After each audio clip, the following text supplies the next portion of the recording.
All these tall people always have to move the microphone down. Good evening, everybody. Oh, my gosh, what an incredible few days we have had. Would you agree? I mean, the panels that we've had, the speakers we've had, and this is so unbelievably amazing tonight. It's always an honor to be in this room with all of you, but this year, it really does take on special meaning. Today, we gather together, vindicated for our unwavering belief in America's greatness and hopeful for the first time in 4 years for exactly what's coming next. In 2016, the election of Donald J. Trump catalyzed a new era in American politics, but it was more than just an election. It was the spark that ignited a movement.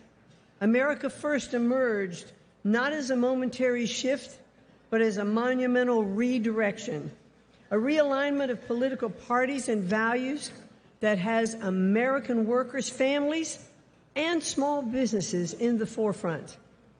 It was the beginning of a permanent shift that has revitalized the Republican Party as the true voice of hardworking Americans, people who want ultimately what we all want.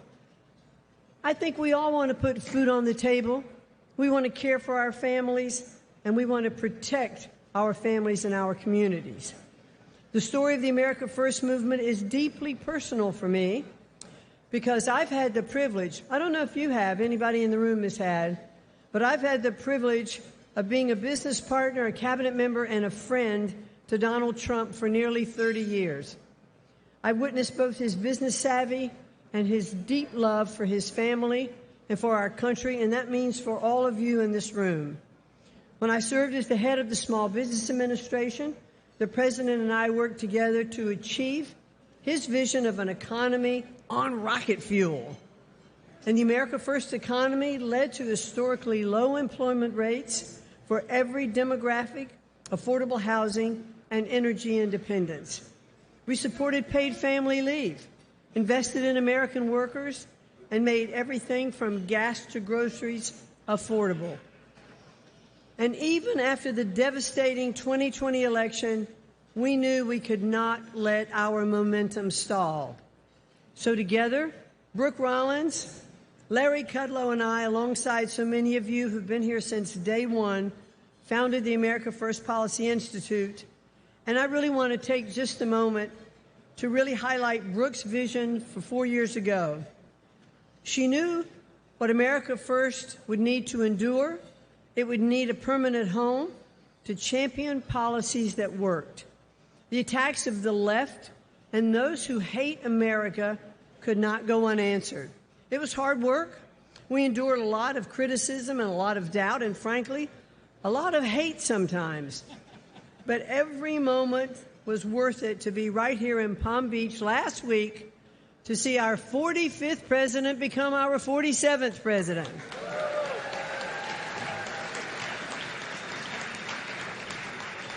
And even as we celebrate the most incredible political comeback of all time, the stakes are still high.